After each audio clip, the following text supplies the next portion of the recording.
My team is making a miniature portable 3D printer. Some 3D printers are really big and lugging them around is impractical.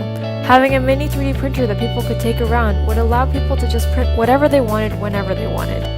This project is really exciting because it is possible that in the future 3D printers become as popular and as widespread as cell phones are now. Everybody will have them. The printers that people will have will probably be small to allow for ease. The mini 3D printer could possibly be a prototype for something that is really big in the future.